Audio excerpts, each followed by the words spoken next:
یہ خاتون وہ کہ سخت حالات میں زندگی ہے اور سختیوں کے ساتھ جو ہے وہ آگے بڑھ رہی ہیں، لیکن آپ برکت دیکھیں کہ خود مولا کائنات حضرت علی ابن ابی طالب علیہ الصلوۃ والسلام، اللہم صلی علی محمد،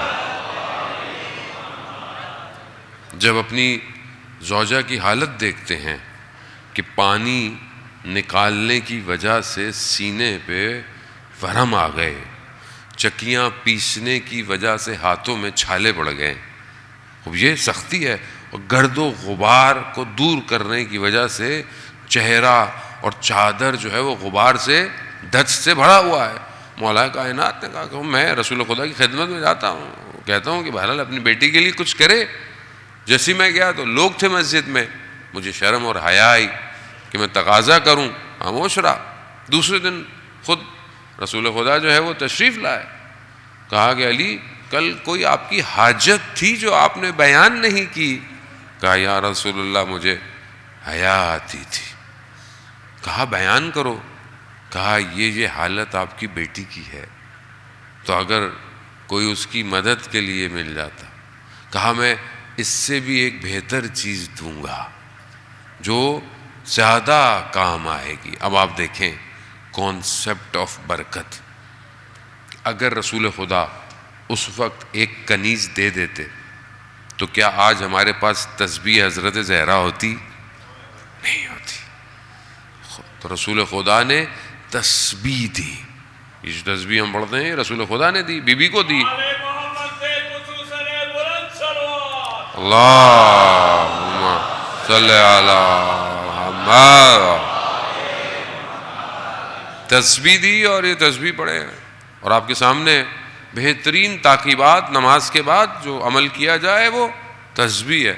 برکت کتنی ہے کہ تفکر کے ساتھ پڑھا جائے، ایسے نہیں اللہ اکبر پتہ بھی نہیں پڑے اور اٹھ کے چلے گئے نا، مطلب تھوڑا سا تو اللہ کو یاد کرتے وقت آدمی کو تھوڑا سا ٹائم دینا چاہیے اسے۔ اللہ اکبر، پھر الحمدللہ، سبحان اللہ، تھوڑی سی کتنی دیر لگتی ہے، تھوڑا سا خدا سے بھی بات کر لینی چاہیے۔ محرم ہے، ویسے تو نامحرم سے اتنی چیٹ کرتے ہیں ہم لوگ، محرم سے بھی تھوڑی سی بات کر لینی چاہیے رات کو تھوڑا سا بیٹھ کے آدمی کو۔ عزیزان محترم، اب وہ مصلی پر چھٹے امام کیا فرماتے ہیں؟ اللہم صلی علی محمد۔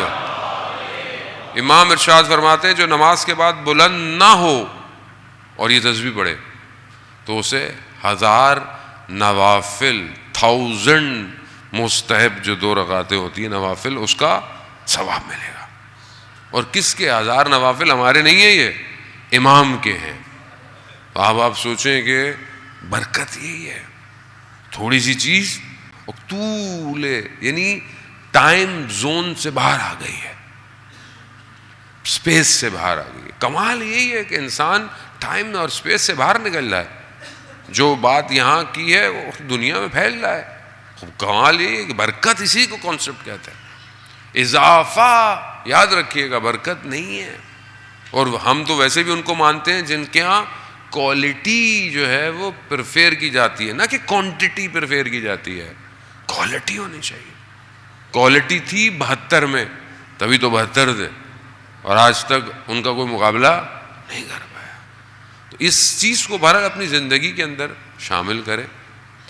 5 قرآن کی آیتیں پڑھیں لیکن توجہ سے پڑھیں، 20 آیتیں پڑھیں توجہ سے پڑھیں، کہا اپنی زندگی کو انہینس کریں۔ زیادہ محترم لائف ویسے بھی بہت شارٹ ہے، پتہ تھوڑی ہوگا، یہ افسوس ہی رہ جائے گا۔ پروردگار نے اپنے نبی حضرت داؤد سے فرمایا کہ میں نے کچھ چیزوں کو کچھ چیزوں میں چھپا کے رکھا ہے، یعنی اس میں رکھا ہے، یعنی کچھ چیز آپ کو کامیابی چاہیے، کچھ چیز آپ چاہیے تو یہ کرو گے تو ملے گا، لیکن لوگ اس کو کسی اور چیزوں میں ڈھونڈتے ہیں۔ تو حضرت داؤد نے بولا پروردگار کیا؟ تو پروردگار نے کہا کہ میں نے عزت کو جو ہے اپنی اطاعت میں رکھا ہے، اور لوگ بادشاہوں حکمرانوں کی اطاعت میں ڈھونڈتے ہیں۔ وہ عزت چاہیے میری اطاعت کرو. لوگ کیا کہتے ہیں؟ لوگ آپ کے سامنے، لوگوں کو عزت چاہیے حکمرانوں، سلاطین، بادشاہوں کی اطاعت میں، کہ ہم ان کی عزت کریں، ان کے پیچھے رہیں گے تو ہمیں پھر عزت ملے گی. جبکہ خدا کا کہہ رہا ہے کہ میں نے عزت کو اپنی اطاعت میں رکھا ہے، میری اطاعت کرو. اور حدیث قدسی ہے کہ جسے میں کچھ دینا چاہوں اور دنیا اس کے مقابلے میں آ جائے تو دنیا کچھ نہیں کر سکتی، اور جسے میں کچھ چھیننا چاہوں اور پوری دنیا کے لوگ جمع ہو جائیں تو اسے کچھ نہیں دے سکتے. اطاعت خدا کے پاس ہے. پھر پروردگار ارشاد فرماتا ہے کہ میں نے رضایت کو، یعنی راضی ہونے کو اپنے اس میں رکھا ہے، اور نفس کے مقابلہ کرنے میں، یعنی جو آپ کی خواہشات ہیں آپ اس کے اگینسٹ جائیں، خدا راضی ہوتا ہے. لیکن لوگ اپنی ڈیزائر کی انکمپلشمنٹ میں، اپنے نفس کی رضایت، نفس کو پورا کرنے میں میری رضایت کو ڈھونڈ رہے ہیں. کبھی بھی نہیں ہو سکتا. یعنی نفس آپ کا، اور وہ بھی نفس یعنی جو خواہشات کی طرف، دنیا کی طرف،